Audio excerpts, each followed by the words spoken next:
कहते हैं कि अगर ठान ली जाए तो कुछ भी असंभव नहीं है। अपनी मेहनत, लगन और सकारात्मक सोच की बदौलत ही हम समाज में बदलाव ला सकते हैं।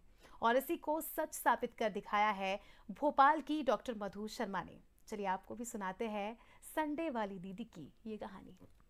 अब आपको भोपाल की संडे वाली दीदी से मिलवाते हैं। आप सोच रहे होंगे कि ये कैसा नाम है। दरअसल पश्चिम मध्य रेलवे में कार्यरत भोपाल रेल मंडल की अधीक्षक मधु शर्मा को अभी हाल ही में डॉक्टरेट की उपाधि भी दी जाएगी, अंतर्राष्ट्रीय अवार्ड दिया गया है। और इन्हें संडे वाली दीदी क्यों कहते हैं, चलिए इन्हीं से जान लेते हैं। मधु शर्मा,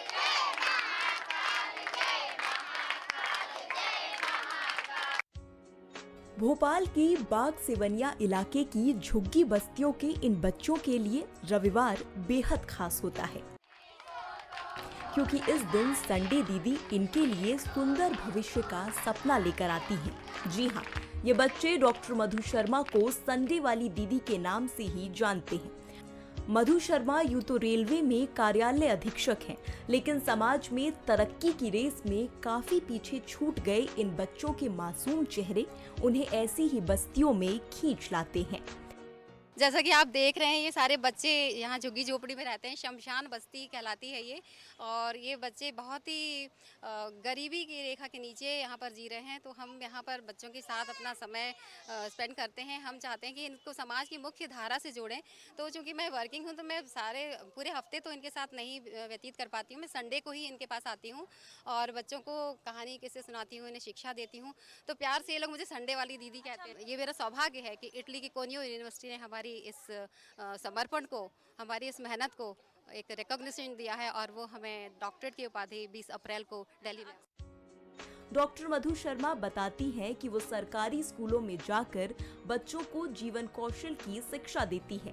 साथ ही हर रविवार को झुग्गी बस्तियों में जाकर बच्चों को चॉकलेट और दूसरे गिफ्ट्स भी बांटती हैं।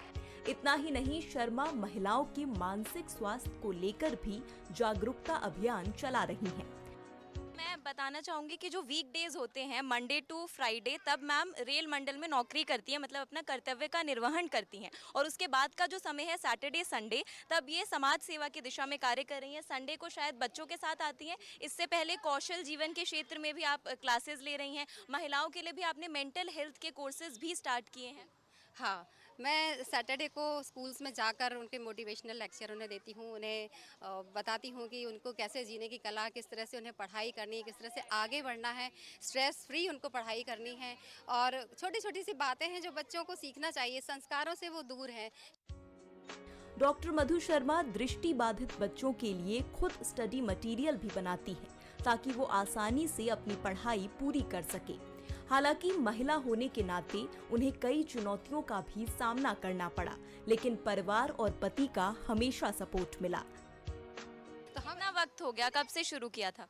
मैं देखा जाए तो कुल मिला के मैं लगभग 25 साल से कर रही हूँ। और इस झुग्गी झोपड़ी में कम से कम 12 साल से आ रही हूँ। इसके पहले मैं शाहजहाँपुर में थी, मैं वहाँ पर कर रही हूँ। और इसके अलावा भी मैं कई जगह पर जाती हूँ, जैसे स्कूलों में जाती हूँ। मैं ब्लाइंड बच्चों के लिए भी अपनी वॉइस में रिकॉर्डिंग करती हूँ। मैं गायत्री परिवार और अन्य लोगों के लिए पुस्तकों का ट्रांसलेशन इंग्लिश में करती हूँ। मैंने कुछ गीत हैं जिनका ट्रांसलेशन इंग्लिश में किया है और हूँ बहू उसी धुन में, क्योंकि मेरा ये सोचना है कि जो भारतीय संस्कृति है वो पूरे विश्व में आज भी अपना वर्चस्व जमा के रखे। जैसे कि आप लोग जानते हैं ओम जय जगदीश हरे, इसको भी मैंने इंग्लिश में ट्रांसलेट किया है और अपनी आवाज़ में उसे गाया भी है। मेरे पति श्रीमान अक्षय शर्मा जी, उनका मुझे फुल सपोर्ट है। वो हमेशा मुझे आगे बढ़ाते हैं। वो कहते हैं कि नहीं, आपके अंदर वो पोटेंशियल है, वो क्षमता है, तो आप आगे आओ और आप करो।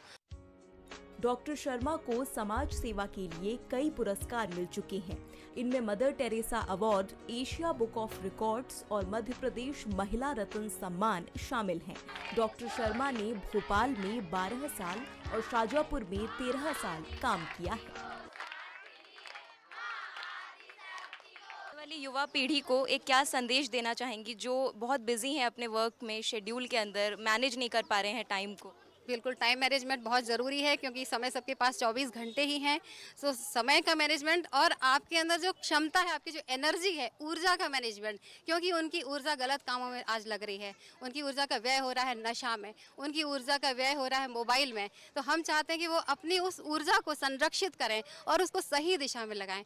आपने सुना डॉक्टर मधु शर्मा को, जिन्होंने ये साबित करके दिखाया है कि जीवन में अगर आप ठान ले तो कुछ भी मुश्किल नहीं होता। इन्होंने अपने दृढ़ संकल्प और दृढ़ निश्चय की बदौलत ही अपने काम के साथ साथ अपने शौक का भी निर्वहन किया है। वीडियो जर्नलिस्ट रणवीर बघेल के साथ मधुलिका मिश्रा, बंसल न्यूज़, भोपाल।